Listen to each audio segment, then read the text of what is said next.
अहमदनगर म्हटलं की अहमदनगरच्या राजकारणात थोरात विरुद्ध विखे पाटील हा संघर्ष नेहमीचा, पण हाच संघर्ष आता आणखी तीव्र होताना दिसणार आहे। कारण लोकसभेच्या निवडणुकीमध्ये पराभूत झालेले सुजय विखे पाटील हे बाळासाहेब थोरात यांनाच आव्हान देण्याच्या तयारीत आहेत। त्यामुळे अहमदनगरमधल्या संगमनेरमध्ये विखे विरुद्ध थोरात हा संघर्ष पाहायला मिळू शकतो।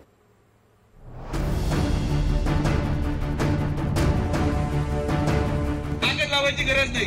एखाद्या व्यक्तीला तुम्ही 7 वेळेस संधी दिली, मला एकदाच देऊन पहा, तुम्हाला पूर्ण मतदारसंघाचा कायापालटणी करून दाखवतो। सुजय विखे नाव सांगा। सुजय विखे पाटलांनी थोरातांविरोधात दंड थोपटले। लोकसभा निवडणुकीत दक्षिण नगरमधून निलेश लंकेंविरोधात पराभूत झालेले सुजय विखे विधानसभेला पूर्ण तयारीनिशी उतरतात। संगमनेरची लढत ठरली आहे। पुन्हा तोच संघर्ष, थोरात विरुद्ध विखे। 7 वेळा थोरातांना संधी दिली, एकदा मला द्या।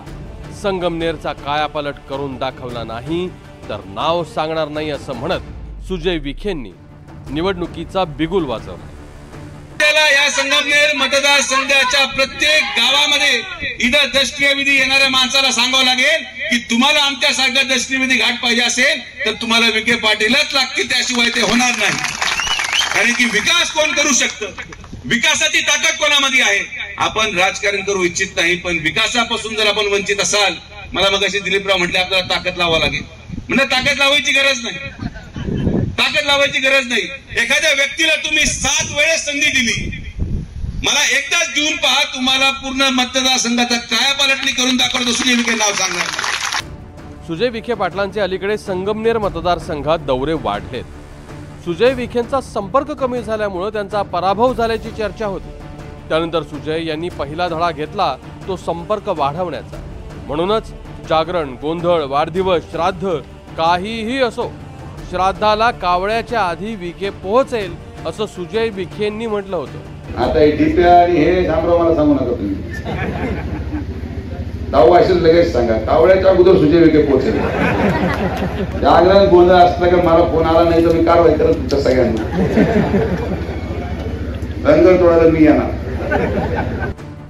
अहमदनगरनं विखे आणि थोरातांचं पिढ्यानपिढ्याचं कुरघोड्यांचं राजकारण पाहिलंय। सख्खे शेजारी आणि पक्के वैरी अशी ही 2 घराणी। बाळासाहेब थोरातांचे मामा अण्णासाहेब शिंदेंविरुद्ध राधाकृष्ण विखे पाटलांचे वडील बाळासाहेब विखे पाटील यांच्यापासून विखे थोरातांमध्ये विस्तव जात नाही। सहकार क्षेत्र, दूध संघ आणि शैक्षणिक संस्थांमध्येही कायम थोरात विरुद्ध विखे अशी स्पर्धा राहिली। 1985च्या निवडणुकीत थोरातांना तिकीट न देण्यात विखेंचा हात असल्याचा आरोप होतो।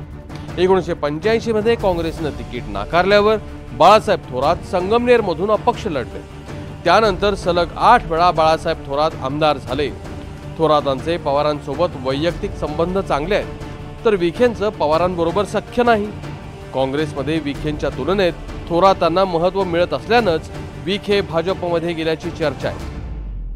नगर जिल्हा हा राज्यातला सगळ्यात मोठा आणि 12 विधानसभा मतदारसंघ असलेला, त्यामुळे या जिल्ह्यावर पकड राहण्यासाठी विखे आणि थोरातांमध्ये कायमच संघर्ष असतो। यंदाच्या विधानसभेत बाळासाहेब थोरात यांची मुलगी जयश्री थोरात लढण्याची जोरदार चर्चा सुरू आहे। त्यामुळे आता येत्या निवडणुकीत विखे थोरातांची पुढची पिढी आमने सामने येणार का याचीच उत्सुकता आहे। सुनील दवंगे, NDTV मराठी, अहमदनगर।